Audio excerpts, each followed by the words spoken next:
구독과 좋아요 눌러주세요. 무산의 겨울은 언제나 길고 어두웠습니다. 해가 산 너머로 넘어가면 광산 마을 전체가 칠흑 속에 잠기고 그때부터 진짜 추위가 시작됐습니다. 영하 25도. 손가락 끝이 얼어붙어 감각이 사라지는 온도였지만 저는 그 손으로 20년째 기계를 만지고 있었습니다. 광산 사구역 굴착기 담당 강선이. 동료들은 저를 철손이라 불렀습니다. 망가진 기계도 제 손만 거치면 다시 돌아갔으니까요. 엔진 소리만 들어도 어디가 문제인지 알 수 있었고 볼트 하나의 미세한 떨림도 놓치지 않았습니다. 그게 제 유일한 재능이었고 그 재능으로 우리 가족을 먹여 살렸습니다. 선이 동무, 사목이 또 섰네. 좀 봐주게. 반장의 목소리가 들려왔고 저는 공구함을 들고 어둠 속으로 걸어 들어갔습니다. 기름 냄새와 석탄 가루가 뒤섞인 공기를 들이마시며 차가운 철판에 손을 댔습니다. 아, 여기로군. 유압 라인이 동파됐습니다. 예상했던 지점이었습니다. 렌치를 돌리고 파이프를 분리하는 동안 저는 집에 있을 딸 생각을 했습니다. 연아, 16살. 이 지옥 같은 곳에서 태어나 자랐지만 그 아이만큼은 달랐습니다. 엄마, 나 시험 1등 했어요. 한 달 전 얼굴이 해사하게 웃으며 달려온 연아의 모습이 떠올랐습니다. 손에 쥔 성적표를 펄럭이는 그 아이를 보며 저는 처음으로 생각했습니다.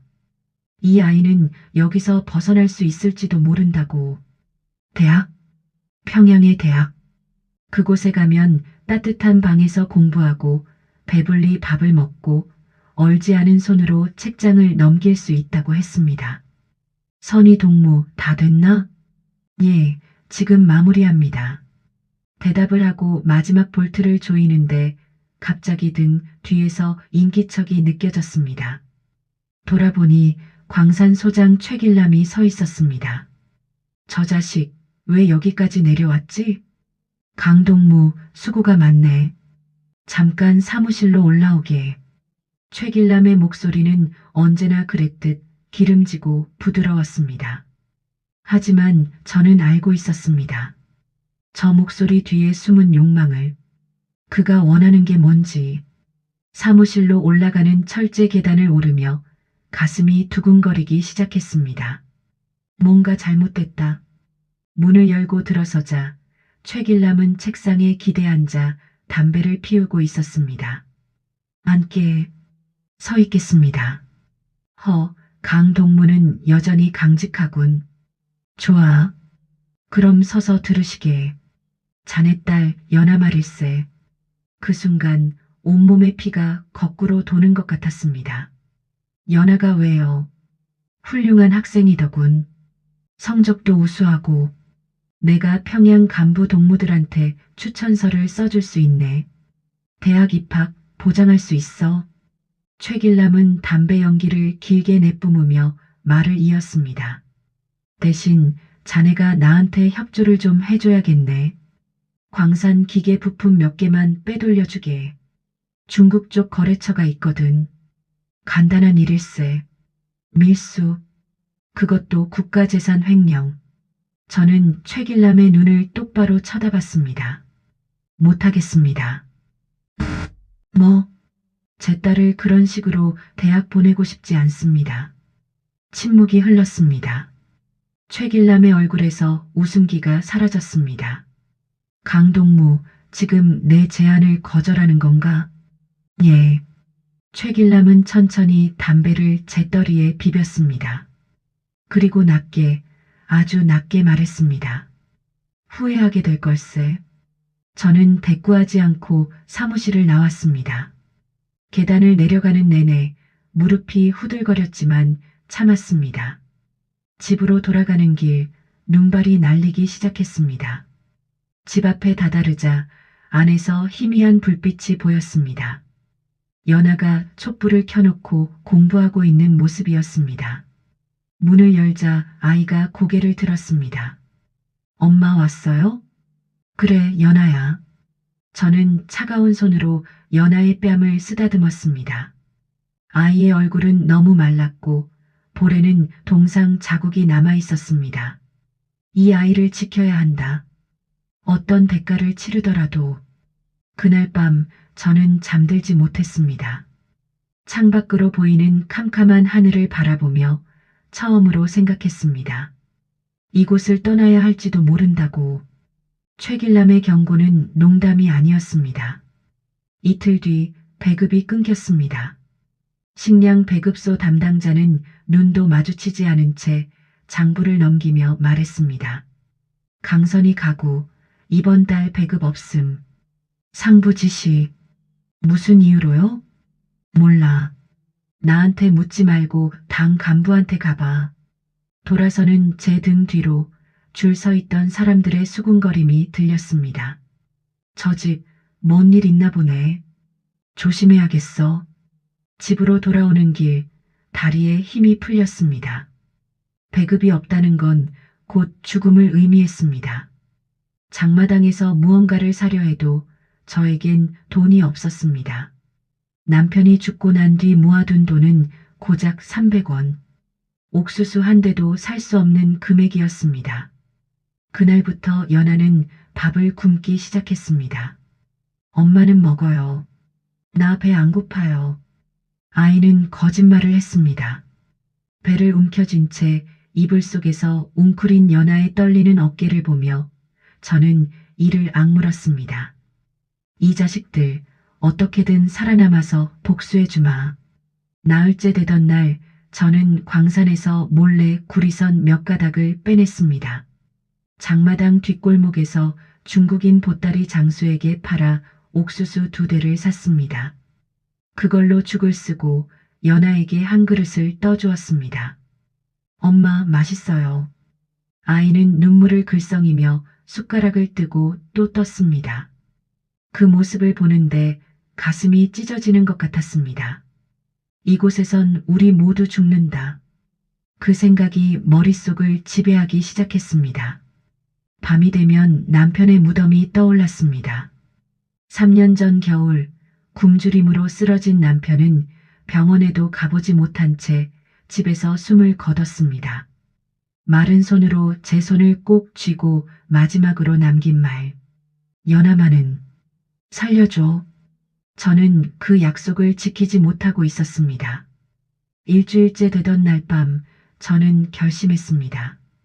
창밖으로 보이는 압록강, 얼어붙은 강 너머로 중국의 불빛이 희미하게 반짝이고 있었습니다. 저곳으로 가면 살 수 있을까? 연아를 살릴 수 있을까? 다음 날 새벽 저는 광산 동료 박 형님을 찾아갔습니다. 그는 10년 전 탈북을 시도했다가 붙잡혀 돌아온 사람이었습니다. 노동 단련대에서 6개월을 보낸 뒤 풀려났지만 여전히 강을 건널 방법을 알고 있다는 소문이 있었습니다. 형님, 저 떠나려고 합니다. 박 형님은 담배를 피우다 말고 저를 쳐다봤습니다. 미쳤나, 선이야. 지금 계절이 언제인데. 겨울에 강 건너면 얼어 죽어. 그래도 가야 합니다. 여기 있으면 어차피 죽습니다. 긴 침묵이 흘렀습니다. 박 형님은 한숨을 쉬며 말했습니다. 해산 쪽으로 가. 거기 브로커가 있어. 김철수란 놈인데 조심해. 그 자식 돈만 받고 보이부에 넘기기도 해. 고맙습니다, 형님. 선이야, 연아 꼭 데리고 가. 그 애만큼은 살려야 해. 저는 고개를 끄덕이고 돌아섰습니다. 해상까지는 걸어서 사흘이 걸렸습니다. 연아의 손을 잡고 밤길을 걸으며 저는 아이에게 속삭였습니다. 연아야, 엄마 말 잘 들어야 해. 강 건너면 절대 뒤돌아보면 안 돼. 알았지? 네, 엄마. 중국어 숫자 기억하지? 이얼산. 이얼산 스우. 아이는 떨리는 목소리로 따라했습니다. 해산 변두리 판잣집에서 브로커 김철수를 만났습니다. 그는 탁자에 담배를 놓고 퉁명스럽게 말했습니다. 1인당 500위안. 딸린 식구 있으면 추가. 돈이 없습니다. 이거라도 받아주십시오. 저는 품속에서 남편의 결혼 반지를 꺼냈습니다. 유일하게 남은 금붙이었습니다. 김철수는 반지를 들여다보더니 주머니에 쑤셔 넣었습니다. 좋아. 모레밤 11시. 여기서 10리 떨어진 강가로 와. 늦으면 간다. 그날부터 이틀 저는 연아와 함께 판잣집 구석에 숨어 지냈습니다. 밤마다 아이를 껴안고 중국어 숫자를 가르쳤습니다. 그리고 마지막 밤 연아의 귓속말로 속삭였습니다. 엄마가 꼭 살려낼게. 꼭. 출발 시간이 다가왔습니다. 강가로 가는 길 눈보라가 몰아쳤습니다. 발밑에 눈이 무릎까지 차올랐고 연아는 제 손을 꼭 쥔 채 비틀거렸습니다. 약속 장소에 도착하자 김철수와 함께 두 가족이 더 서 있었습니다. 자, 간다. 소리 내지 말고 따라와. 우리는 어둠 속으로 걸어 들어갔습니다. 압록강이 눈앞에 펼쳐졌습니다. 얼어붙은 강 표면 위로 눈이 쌓여 있었고 건너편 중국 땅의 불빛이 아득하게 보였습니다. 저는 연아의 손을 더욱 꽉 잡았습니다. 이제 돌아갈 곳은 없다. 한 발, 두 발. 얼음 위를 걷기 시작했습니다. 발밑에서 얼음이 삐걱거리는 소리가 들렸고 차가운 바람이 얼굴을 핥히고 지나갔습니다. 그때 뒤에서 고함이 들렸습니다. 거기서 국경경비대다. 총성이 울렸습니다. 귓가를 스치는 총알 소리와 함께 앞서가던 한 남자가 얼음 위로 쓰러졌습니다. 뒤에서 손전등 불빛이 어지럽게 흔들렸고 군화 소리가 점점 가까워졌습니다. 뛰어, 뛰라고. 김철수가 소리쳤고 사람들은 미친 듯이 달리기 시작했습니다. 저도 연아의 손을 잡아 끌며 앞으로 나아갔습니다. 발밑에서 얼음이 금가는 소리가 들렸지만 멈출 수 없었습니다. 엄마, 무서워요. 괜찮아, 연아야. 조금만 더. 그때였습니다. 또 한 발의 총성과 함께 제 바로 옆 얼음 표면에 구멍이 뚫렸습니다. 차가운 물이 튀어올라 얼굴을 적셨고 갈라진 얼음이 거미줄처럼 번져나갔습니다. 엄마, 연아의 비명이 들렸습니다. 아이의 발밑 얼음이 무너지기 시작했습니다. 저는 본능적으로 연아를 밀어냈습니다. 강 건너편으로, 중국 쪽으로. 아이의 작은 몸이 얼음 위를 미끄러져 나갔고 다음 순간 제 발밑 얼음이 완전히 깨졌습니다. 차가운 물속으로 몸이 빠져들었습니다. 압록강의 물은 칼날처럼 차가웠습니다. 온몸의 감각이 순식간에 사라졌고 폐 속의 공기가 빠져나갔습니다. 물속에서 눈을 뜨니 어둠뿐이었습니다. 연아야. 손을 휘저었지만 아무것도 잡히지 않았습니다. 의식이 흐려지기 시작했습니다. 이대로 죽는 건가? 이렇게 끝나는 건가? 그때 누군가 제 팔을 움켜쥐었습니다. 정신을 차리니 중국 땅 강변이었습니다. 김철수가 제 옆에서 헐떡이고 있었고 멀리 북한 쪽에서 손전등 불빛이 움직이는 게 보였습니다. 연아는 어디 있어요? 저는 비명처럼 소리쳤습니다.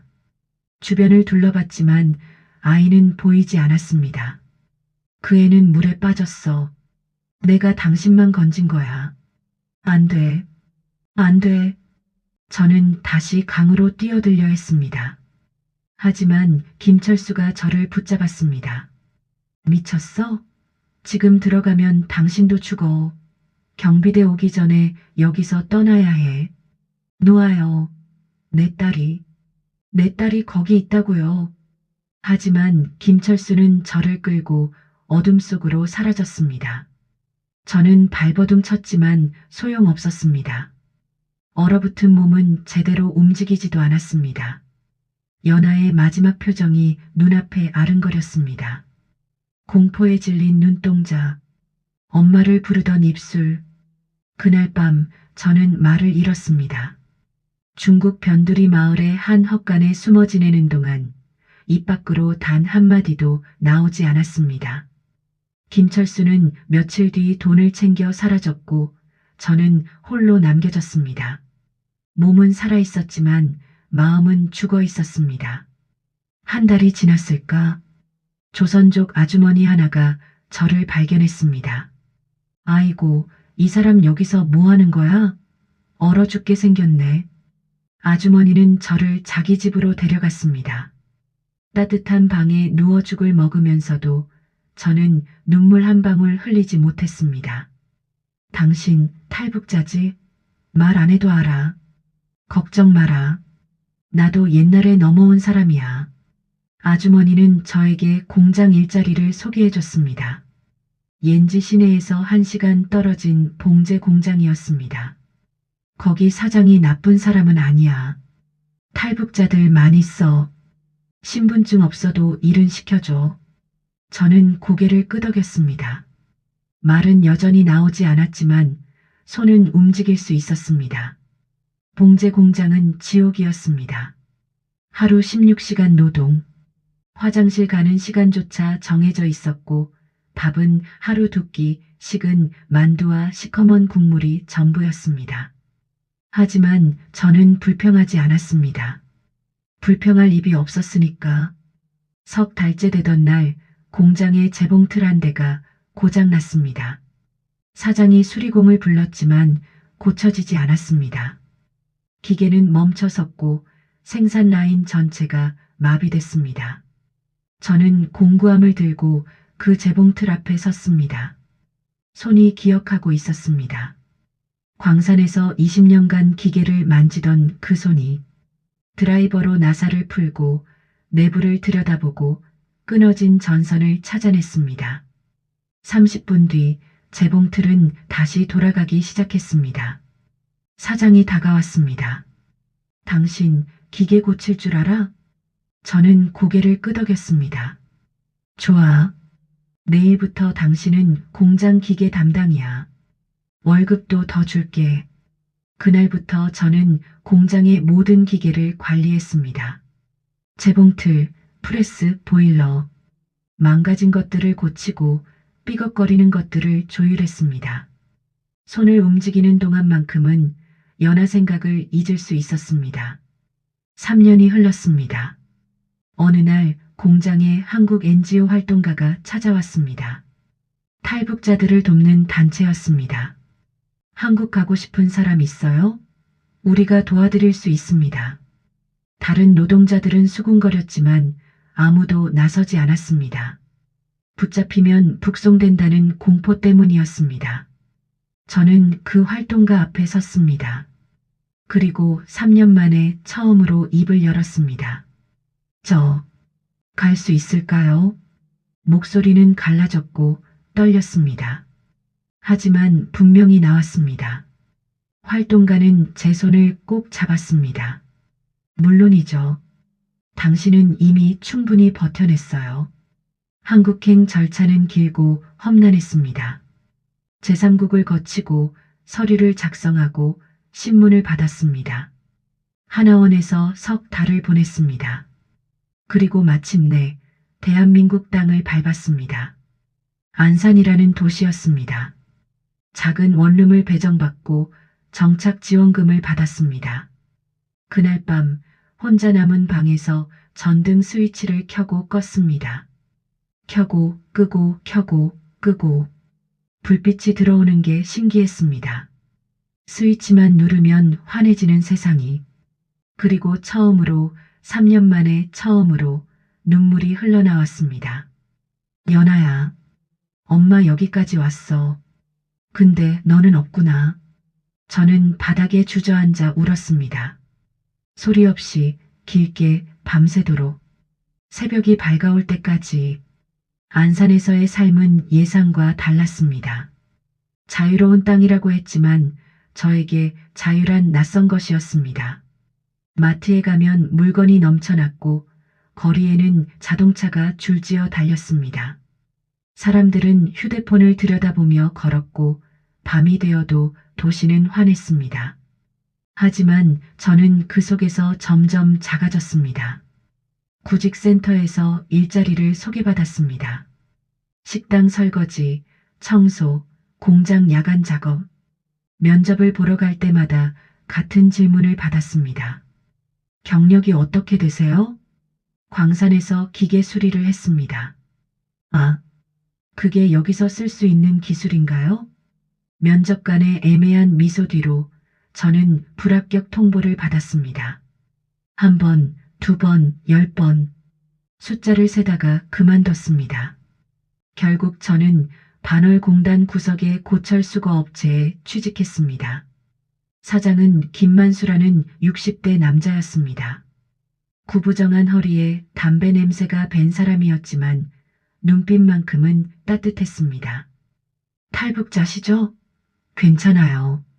여기선 그런 거 안 따져요. 일만 하면 돼요. 고철 창고는 버려진 것들의 무덤이었습니다. 녹슨 철판, 부서진 가전제품, 고장난 기계들이 산처럼 쌓여 있었습니다. 제 일은 그것들을 분류하고 정리하는 것이었습니다. 그런데 묘한 일이 벌어졌습니다. 버려진 기계들을 보면 손이 저절로 움직였습니다. 고장난 선풍기를 보면 어디가 문제인지 보였고 작동하지 않는 라디오를 보면 고칠 방법이 떠올랐습니다. 사장님, 이거 버리지 말고 제가 좀 만져봐도 될까요? 뭐 고칠 수 있어요? 해보겠습니다. 저는 공구를 빌려 선풍기를 분해했습니다. 모터에 먼지가 쌓여 있었고 전선이 헐거웠습니다. 청소하고 다시 조립하니 선풍기 날개가 돌아가기 시작했습니다. 김만수 사장이 신기한 듯 바라봤습니다. 오, 대박. 강씨, 당신 이거 재능 있는데? 그날부터 저는 고철 더미 속에서 고칠 수 있는 것들을 찾아냈습니다. 텔레비전, 전기밥솥, 청소기. 하나씩 고쳐내자 사장은 그것들을 중고시장에 팔기 시작했습니다. 이거 괜찮은 부업이 되겠는데? 강씨, 우리 반반 나눠 가집시다. 감사합니다, 사장님. 한 달, 두 달. 고치는 물건이 늘어날수록 제 마음은 조금씩 안정을 찾아갔습니다. 망가진 것을 고칠 때만큼은 제가 쓸모 있는 사람처럼 느껴졌습니다. 사장은 창고 한쪽에 작은 작업대를 만들어줬습니다. 여기서 마음껏 고치세요. 당신은 이제 우리 고철집의 기술자요. 저는 그 작업대에서 하루 종일 시간을 보냈습니다. 손을 움직이는 동안만큼은 연하 생각이 덜 떠올랐습니다. 밤이 되어 원룸으로 돌아가면 다시 외로움이 밀려왔지만 낮 동안만큼은 버틸 수 있었습니다. 5년이 흘렀습니다. 어느 봄날 작업대에서 녹슨 라디오를 닫고 있는데 누군가 창고 안으로 들어왔습니다. 20살쯤 되어 보이는 청년이었습니다. 손에 무언가를 들고 있었습니다. 저기, 여기서 물건 고쳐주신다고 들었는데요. 네, 뭔데요? 청년은 조심스럽게 낡은 카세트 플레이어를 내밀었습니다. 먼지가 뒤덮인 아주 오래된 물건이었습니다. 이게 할아버지 유품이거든요. 고칠 수 있을까요? 저는 카세트를 받아들었습니다. 무게감이 묵직했습니다.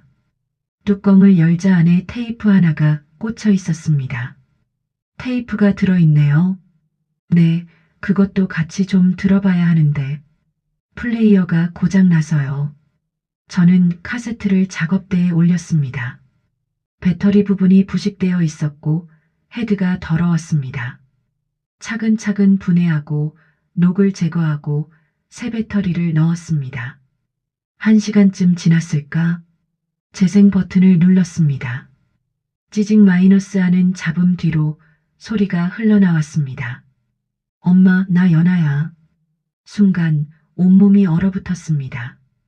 엄마가 이 테이프를 듣고 있을지 모르겠지만 나는 엄마가 꼭 살아남을 거라고 믿어. 연아의 목소리였습니다. 손에서 드라이버가 떨어졌습니다. 가슴이 터질 것처럼 뛰기 시작했습니다. 엄마, 우리 압록강 건너기 전날 밤 나 몰래 이거 녹음했어. 만약 엄마가 살아서 자유로운 곳에 간다면 언젠가는 이 목소리를 들을 수 있을 것 같아서. 청년이 당황한 목소리로 말했습니다. 저 괜찮으세요? 왜 그러세요? 저는 대답할 수 없었습니다. 카세트에서 연아의 목소리가 계속 흘러나왔습니다. 엄마, 나는 괜찮아. 엄마가 행복하면 나도 행복한 거야. 그러니까 제발 웃으면서 살아줘. 엄마는 세상에서 가장 강한 사람이니까. 눈물이 쏟아졌습니다. 엄마 사랑해. 엄마가 고치는 기계들처럼 엄마 마음도 언젠가는 다시 고쳐질 거야. 나 믿어. 테이프가 끝났습니다. 찌직 마이너스 하는 잡음만 남았습니다. 저는 바닥에 주저앉았습니다. 청년이 황급히 물을 가져다 줬습니다. 저 죄송해요. 제가 뭔가 잘못. 아니에요. 저는 떨리는 목소리로 대답했습니다. 이 테이프 어디서 구하신 거예요? 아, 할아버지가 중국 변경 지역에서 일하실 때 주우신 거래요. 압록 강변에 떠내려온 가방 안에 있었다고. 연아가 녹음한 테이프, 그 아이가 마지막으로 남긴 목소리. 저는 카세트를 가슴에 꼭 안았습니다. 이거 제가 사도 될까요? 네. 아, 그냥 드릴게요. 어차피 저는 내용도 모르고. 고맙습니다. 정말 고맙습니다. 청년이 떠난 뒤 저는 작업대에 혼자 앉아 카세트를 바라봤습니다. 녹슨 금속 표면에 햇빛이 반사되어 반짝였습니다. 망가진 것도 고치면 다시 쓸 수 있다. 연아가 믿었던 것처럼. 그날 밤 저는 처음으로 생각했습니다. 이제 진짜로 살아야겠다고. 연아가 원했던 대로 웃으면서 살아야겠다고. 연아의 테이프를 들은 뒤 뭔가 달라졌습니다. 아침에 눈을 뜨면 가장 먼저 카세트를 바라봤습니다. 작업대 한쪽에 소중히 놓아둔 그 낡은 플레이어. 그것을 보면 연아의 목소리가 들리는 것 같았습니다. 엄마, 웃으면서 살아줘. 저는 거울 앞에 섰습니다. 58세의 제 얼굴은 주름투성이었고 머리카락은 반쯤 휘어져 있었습니다. 하지만 처음으로 스스로에게 물었습니다. 이제 어떻게 살아야 하지? 답은 의외로 가까운 곳에 있었습니다. 어느 날 고철 창고에 젊은 청년 하나가 찾아왔습니다. 공단 근처 원룸에 사는 25살 민수라는 아이였습니다. 저 전자레인지가 고장 났는데요. 고칠 수 있을까요? 가져와 봐요. 민수가 가져온 전자레인지는 버튼이 눌리지 않는 상태였습니다. 분해해 보니 내부 스위치가 망가져 있었습니다. 저는 고철 더미에서 비슷한 부품을 찾아 교체했습니다. 다 됐어요. 이제 쓸 수 있을 거예요. 와, 정말요? 얼마예요? 그냥 쓰세요. 네. 공짜로요? 저는 고개를 끄덕였습니다. 민수는 신기한 듯 저를 바라봤습니다. 아줌마, 혹시 이거 배울 수 있을까요? 기계 고치는 거요. 왜요? 저도 돈이 없어서요. 뭐 부서지면 새로 사야 하잖아요. 근데 고칠 수 있으면 돈도 아끼고. 저는 민수의 눈을 보았습니다. 간절함이 보였습니다. 제가 무산광산에서 처음 기계를 배우던 시절의 눈빛과 닮아 있었습니다. 그래요. 가르쳐 줄게요. 그날부터 민수는 매주 토요일마다 창고로 찾아왔습니다. 저는 기본적인 공구 사용법부터 가르쳤습니다. 드라이버 잡는 법, 나사 푸는 법, 전선 구별하는 법. 이렇게 손목에 힘을 빼고 돌려야 해요. 너무 힘주면 나사산이 망가져요. 아, 그렇구나. 아줌마는 어떻게 이렇게 잘하세요? 20년 했으니까요. 소문이 퍼졌습니다. 민수가 자기 친구들에게 말했고 그 친구들이 또 다른 친구들에게 전했습니다. 한 달 뒤 창고에는 5명의 청년이 모여 있었습니다. 저도 배우고 싶어요. 저희 집 냉장고도 고장났는데 같이 배우면서 고칠 수 있을까요? 김만수 사장이 웃으며 말했습니다. 강 씨, 당신 이제 선생님 됐네. 여기를 작업교실로 쓰세요. 나는 상관없으니까. 저는 매주 토요일 오후 청년들에게 기계 수리를 가르치기 시작했습니다. 처음엔 간단한 것부터 시작했습니다. 형광등 교체, 콘센트 연결, 선풍기 청소. 하지만 시간이 지나면서 점점 복잡한 것들을 다뤘습니다. 세탁기 모터, 에어컨 실외기, 냉장고 컴프레서. 아줌마, 이거 왜 안 돌아가는 거예요? 여기 봐요. 커패시터가 죽었어요. 이걸 교체해야 해요. 커패시터가 뭐예요? 전기를 저장하는 부품이에요. 사람으로 치면 심장 같은 거죠. 청년들은 눈을 반짝이며 들었습니다. 그 눈빛을 볼 때마다 연하가 떠올랐습니다. 공부하는 걸 좋아했던 그 아이. 새로운 걸 배울 때마다 신나했던 그 아이. 어느 토요일 한 청년이 물었습니다. 아줌마는 왜 이렇게 잘 가르쳐 주세요? 돈도 안 받고. 저는 손을 멈추고 청년들을 둘러봤습니다. 작업대에 둘러앉아 고장난 기계들과 씨름하는 그들의 모습이 보였습니다. 망가진 거 있죠? 네. 그게 고쳐지면 어때요? 뭔가 다시 살아난 것 같아요. 맞아요. 사람도 마찬가지예요. 청년들이 고개를 갸우뚱했습니다. 저는 작업대 위에 카세트를 가리켰습니다. 저도 한때는 완전히 망가진 사람이었어요. 고칠 수 없을 것 같았죠. 근데 누군가 저한테 말했어요. 고치면 다시 쓸 수 있다고. 누가요? 제 딸이요. 저는 처음으로 연하 이야기를 했습니다. 무산광산, 압록강, 차가운 물속으로 사라진 작은 손. 청년들은 숨죽이며 들었습니다. 그래서 저는 이제 알아요.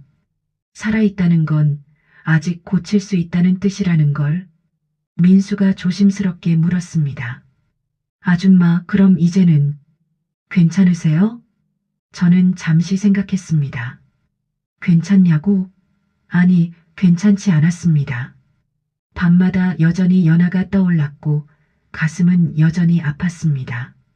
하지만 이제는 달랐습니다. 완전히 괜찮진 않아요. 근데 조금씩 나아지고 있어요. 여러분 가르치면서. 청년들이 서로를 바라봤습니다. 그리고 한 명이 말했습니다. 저희도 아줌마한테 배운 거 다른 사람들한테 가르쳐 줄게요. 그래요. 그렇게 해요. 그의 여름 작은 변화가 시작됐습니다.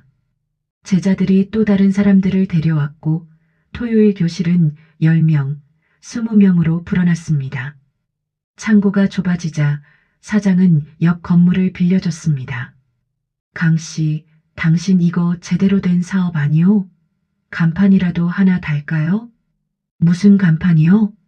강철손 수리학교 이런 거요. 저는 웃었습니다. 정말 오랜만에 소리내어 웃었습니다. 좋네요. 그렇게 하죠. 간판이 달린 날 청년들이 모여 박수를 쳤습니다. 저는 낡은 카세트를 품에 안고 생각했습니다. 연아야, 엄마 이렇게 살고 있어. 망가진 것들을 고치면서. 너처럼 따뜻한 사람들을 만나면서. 봄바람이 창고 안으로 불어왔습니다. 먼지 냄새와 기름 냄새 사이로 어디선가 꽃향기가 섞여 들어왔습니다. 저는 작업대 위에 놓인 공구들을 바라봤습니다. 닳고 낡았지만 여전히 쓸모 있는 것들. 저처럼, 제 인생처럼, 강철처럼 단단했던 제 가슴에 작은 꽃 한 송이가 피어나고 있었습니다. 그 꽃의 이름은 희망이었습니다. 모든 게 순조로웠습니다. 강철손 수리학교는 안산공단에서 소문난 곳이 되었고 매주 토요일이면 30명이 넘는 사람들이 모였습니다. 청년들뿐 아니라 중년의 아저씨들, 심지어 할머니 한 분도 오셨습니다. 나도 배우고 싶어. 손주 장난감이라도 고쳐주게. 저는 그분께도 기꺼이 가르쳤습니다. 누구에게나 배울 권리가 있었으니까요. 하지만 그날 모든 것이 흔들리기 시작했습니다. 가을이 깊어가던 어느 오후, 낯선 남자 둘이 창고로 찾아왔습니다. 양복을 입은 40대 남자들이었습니다. 한 명은 명함을 꺼내 저에게 건넸습니다. 안녕하십니까? 안산시청 민원조사과입니다. 무슨 일이신가요? 여기서 불법 영리 활동을 하고 계신다는 민원이 들어왔습니다. 순간 머릿속이 하얘졌습니다. 불법이요? 네. 사업자 등록 없이 수리 서비스를 제공하고 있고 교육과정도 정식 인가를 받지 않았습니다. 이건 명백한 불법입니다. 하지만 저는 돈을 받지 않습니다. 그냥 가르쳐주는 것뿐이에요. 그래도 법적으로는 문제가 됩니다. 시설 안전 기준도 미달이고요. 남자는 창고 안을 둘러보며 사진을 찍기 시작했습니다. 낡은 작업대, 쌓여있는 공구들, 전선이 널려있는 바닥. 일주일 내로 시정하지 않으면 강제 폐쇄 조치하겠습니다. 남자들이 떠난 뒤 저는 멍하니 서 있었습니다. 김만수 사장이 다가왔습니다. 강씨, 괜찮소? 얼굴이 왜 그래요? 사장님, 제가 잘못한 건가요? 아니요. 당신은 좋은 일 한 거요. 근데 세상이 원래 그래요. 좋은 일도 서류 없이 하면 안 된다고 하죠. 그날 밤 저는 원룸에 앉아 생각했습니다. 사업자 등록, 시설 개선, 교육인가, 그 모든 게 돈이 필요했습니다. 하지만 저에겐 돈이 없었습니다. 5년간 모은 돈은 고작 300만 원. 턱없이 부족했습니다. 며칠 뒤 더 큰 문제가 터졌습니다. 민수가 급하게 창고로 뛰어왔습니다. 아줌마, 큰일 났어요. 왜 그래요? 인터넷에 글이 올라왔어요. 아줌마가 탈북자라고 간첩일 수도 있다고. 손에 들고 있던 공구가 떨어졌습니다. 누가 그런 걸? 민수가 휴대폰을 보여줬습니다. 지역 커뮤니티에 올라온 글이었습니다.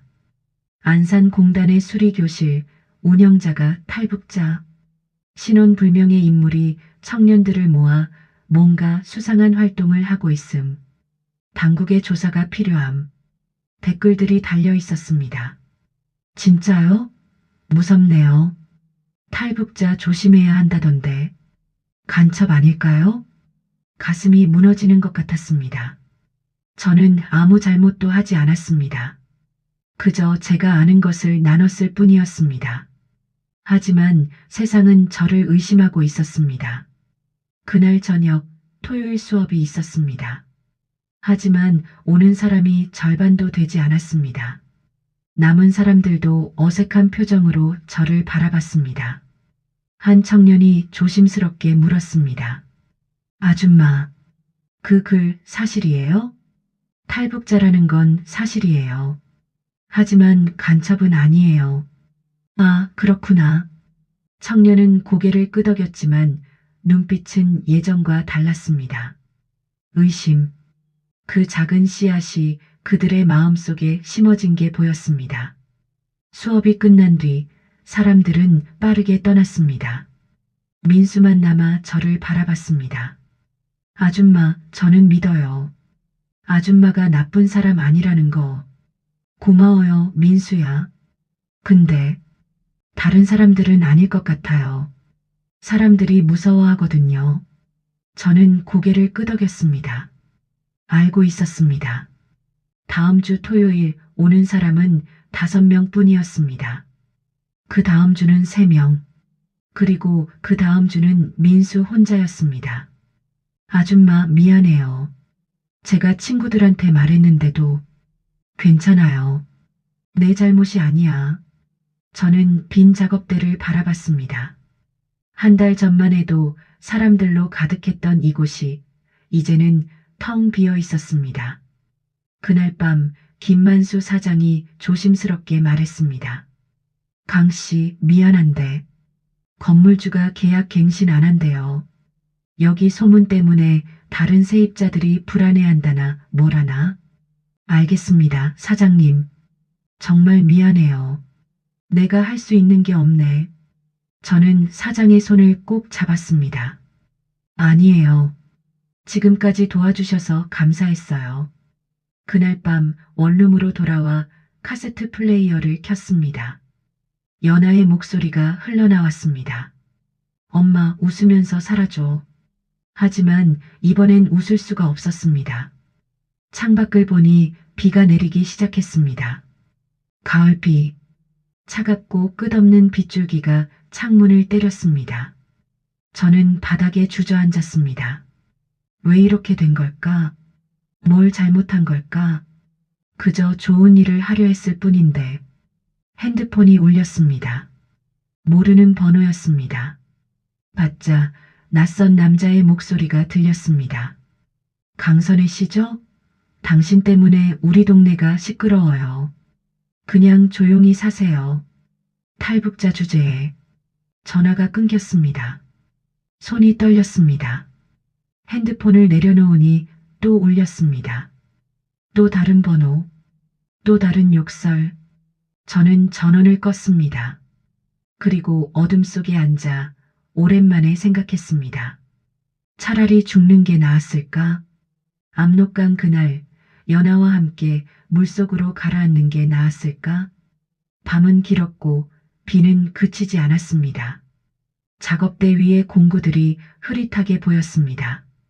닦고 또 닦았던 렌치들, 정성스럽게 정리해둔 드라이버들, 이제 더 이상 쓸 일이 없을 것들, 망가진 것도 고치면 다시 쓸 수 있다고 했었죠, 연아야. 하지만 이번엔 어떻게 고쳐야 할지 모르겠어. 새벽이 밝아왔지만 저는 일어나지 못했습니다. 사흘간 창고에 가지 않았습니다. 밥도 제대로 먹지 않았고 밖에도 나가지 않았습니다. 그저 원룸 구석에 앉아 카세트만 반복해서 들었습니다. 연아의 목소리가 흘러나올 때마다 가슴이 무너졌습니다. 엄마는 세상에서 가장 강한 사람이니까. 아니야, 연아야. 엄마는 강하지 않아. 이렇게 쉽게 무너지는 걸. 넷째 날 아침 문을 두드리는 소리가 들렸습니다. 아줌마, 아줌마 계세요? 민수의 목소리였습니다. 저는 문을 열지 않았습니다. 아줌마, 제발 문 열어주세요. 할 말이 있어요. 한참을 망설이다 결국 문을 열었습니다. 민수는 숨을 헐떡이고 있었고 손에 노트북을 들고 있었습니다. 아줌마, 이거 봐야 해요. 뭔데? 민수는 노트북을 켜고 영상 하나를 재생했습니다. 유튜브 영상이었습니다. 제목은 이랬습니다. 우리 선생님을 지켜주세요. 마이너스 강철손 수리학교 제자들의 증언. 영상이 시작됐습니다. 화면에 민수가 나타났습니다. 안녕하세요. 저는 강선희 선생님께 1년 넘게 기계 수리를 배운 학생입니다. 최근 선생님에 대한 악의적인 소문이 퍼지고 있어서 진실을 말하고자 이 영상을 만들었습니다. 화면이 바뀌며 다른 제자들이 나타났습니다. 선생님은 단 한 번도 돈을 받지 않으셨어요. 그냥 가르쳐 주시기만 했어요. 저는 선생님 덕분에 취직했어요. 배운 기술로 작은 수리점에 들어갔거든요. 선생님은 간첩이 아니에요. 그냥 따뜻한 분이에요. 화면 속에서 20명이 넘는 사람들이 차례로 증언했습니다. 제가 가르쳤던 청년들, 아저씨들, 그 할머니까지.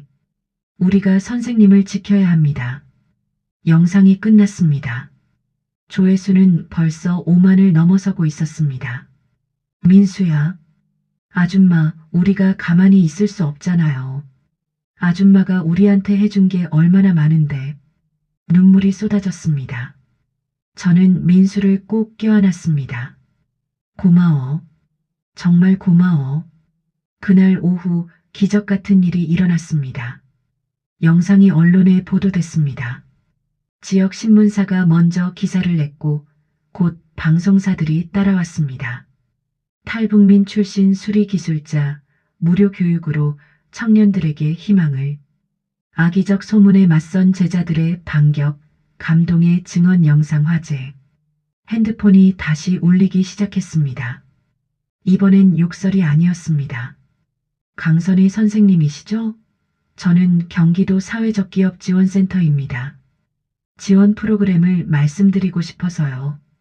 선생님, MBC 휴먼 다큐 팀입니다. 인터뷰 부탁드려도 될까요? 전화는 하루 종일 울렸습니다. 저는 어리둥절한 채로 전화를 받았습니다. 그리고 이틀 뒤 창고 앞에 사람들이 모이기 시작했습니다. 선생님, 저 영상 봤어요. 다시 수업 들으러 왔어요. 떠났던 제자들이 돌아왔습니다. 그리고 새로운 사람들도 함께 왔습니다. 저도 배우고 싶어요. 선생님, 저희 아들도 데려왔어요. 김만수 사장이 허둥지둥 달려왔습니다. 강 씨, 건물주한테 전화 왔어요. 계약 연장해준대요. 아니, 임대료도 깎아준대요. 정말요? 그뿐이 아니에요. 시청에서도 연락 왔어요. 사회적 기업으로 전환하면 지원해준다고. 머리가 어지러질했습니다. 나흘 전만 해도 모든 게 무너진 것 같았는데 이제는 모든 게 다시 살아나고 있었습니다. 그날 저녁 긴급 모임이 열렸습니다. 창고에 50명이 넘는 사람들이 모였습니다. 제자들, 학부모들, 그리고 지역 주민들까지. 민수가 앞으로 나섰습니다. 다들 아시다시피 선생님이 억울한 일을 당하셨습니다. 우리가 뭔가 해야 한다고 생각해요. 한 청년이 손을 들었습니다. 저는 법대생인데요. 명예훼손으로 고소할 수 있을 것 같아요. 제가 도와드릴게요. 또 다른 사람이 말했습니다. 저는 회계사예요. 사회적 기업 서류 작업 무료로 도와드릴게요. 저는 건축이라는데 시설 개선 작업 해드릴게요. 1명, 2명. 사람들이 나서기 시작했습니다. 저는 그 모습을 보며 울었습니다. 여러분, 정말 감사합니다. 그때 창고 문이 열렸습니다. 양복을 입은 남자가 들어왔습니다. 한 달 전 민원을 제기했던 시청 공무원이었습니다. 사람들이 술렁였습니다. 남자는 제 앞으로 걸어와 깊게 고개를 숙였습니다. 죄송합니다, 선생님. 네, 제가 잘못 판단했습니다. 규정만 보고 선생님이 하시는 일의 진짜 의미를 보지 못했습니다. 남자는 서류 몇 장을 꺼냈습니다. 시에서 특별 승인 절차를 진행하기로 했습니다. 교육시설 인가도 도와드리겠습니다. 그리고 개인적으로 사과드립니다. 창고 안이 숙연해졌습니다. 저는 남자의 손을 잡았습니다. 괜찮습니다. 당신도 일을 하신 거잖아요. 감사합니다, 선생님. 그날 밤 모든 사람이 떠난 뒤 저는 홀로 창고에 남았습니다. 작업대에 앉아 공구들을 바라봤습니다. 다시 시작할 수 있겠구나. 카세트 플레이어를 켰습니다. 연아의 목소리가 흘러나왔습니다. 엄마 마음도 언젠가는 다시 고쳐질 거야. 저는 미소 지었습니다. 그래, 연아야. 내 말이 맞았어. 망가진 것도 고치면 다시 쓸 수 있어. 엄마도 이 세상도. 창밖으로 보름달이 떠올랐습니다. 차가운 겨울 달빛이 창고 안을 비쳤습니다. 하지만 이제는 춥지 않았습니다. 제 가슴 속에서 다시 불꽃이 타오르기 시작했으니까요. 공구를 하나씩 닫기 시작했습니다. 내일부터 다시 시작할 수업을 위해, 망가진 것들을 고치기 위해, 더 많은 사람들에게 희망을 전하기 위해, 강철처럼 단단하게, 꽃처럼 따뜻하게, 저는 다시 살아났습니다. 봄이 왔습니다. 강철손 수리학교는 정식 사회적 기업이 되었고 안산시의 지원을 받아 제대로 된 교육장을 갖추게 됐습니다. 낡았던 작업대는 새 것으로 바뀌었고 공구들도 정리정돈이 됐습니다. 하지만 저는 옛날 공구들을 버리지 않았습니다. 그것들에는 제 지난 시간이 새겨져 있었으니까요. 매주 토요일 100명이 넘는 사람들이 찾아왔습니다. 청년들, 중년들, 노인들까지. 기계를 배우러 오는 사람도 있었고 그냥 이야기를 나누러 오는 사람도 있었습니다. 어느 날 낯선 여자가 교육장을 찾아왔습니다. 30 중반쯤 되어 보이는 지친 표정의 여자였습니다. 저, 여기서 수리기술 배울 수 있나요? 물론이죠. 앉으세요. 여자는 조심스럽게 의자에 앉았습니다. 그리고 떨리는 목소리로 말했습니다. 저도 탈북자예요. 3년 전에 넘어왔어요. 일자리를 구하기가 너무 힘들어요.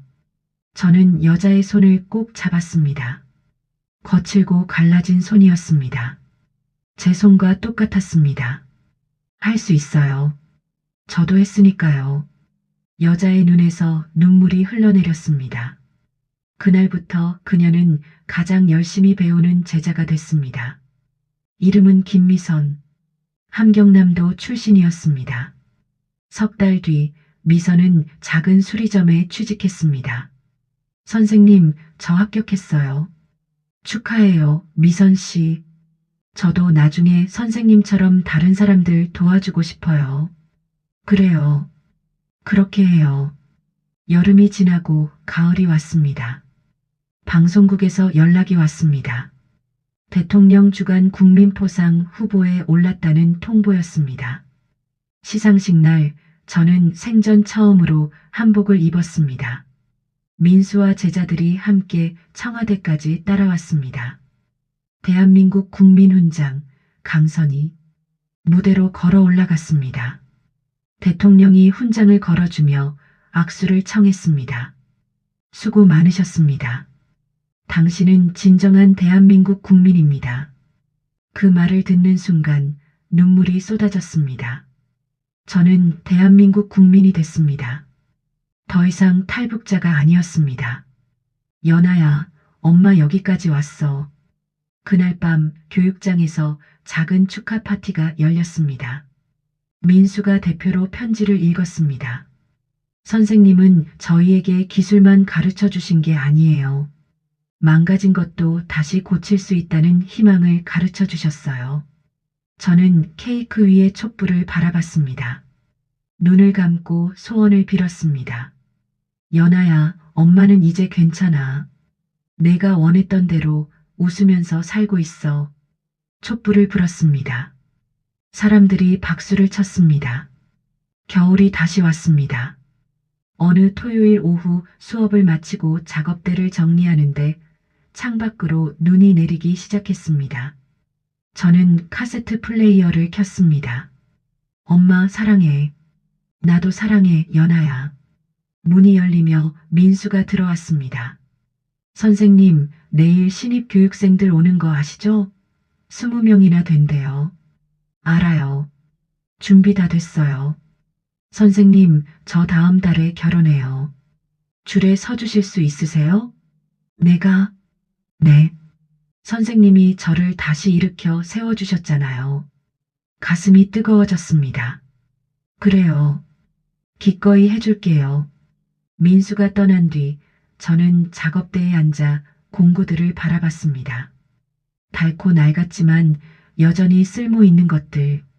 제 인생처럼. 창밖에 눈은 계속 내렸습니다. 무산의 겨울처럼 춥지 않은 안산의 따뜻한 겨울눈. 저는 새 공구함을 열고 내일 수업 준비를 시작했습니다. 망가진 것을 고치는 일, 희망을 나누는 일, 그것이 강선희의 삶이었습니다. 강철처럼 단단했던 제 가슴에 피어난 작은 꽃. 그 꽃은 이제 씨앗을 만들고 있었습니다. 바람을 타고 날아가 다른 곳에서도 피어날 씨앗들. 연아야, 엄마는 여기서 계속 살아갈 거야. 내가 믿었던 것처럼 강하게. 내가 원했던 것처럼 따뜻하게. 밤이 깊어갔습니다. 카세트에서 마지막 문장이 흘러나왔습니다. 엄마, 행복해져. 저는 눈을 감고 대답했습니다. 응, 연아야. 엄마 행복해. 그리고 진심으로, 처음으로 그 말을 믿을 수 있었습니다. 강철꽃은 다시 피어났습니다. 추운 겨울을 견디고 차가운 바람을 이겨내고 마침내 봄을 맞이한 꽃처럼 그 꽃은 오늘도 내일도 계속 피어날 것입니다.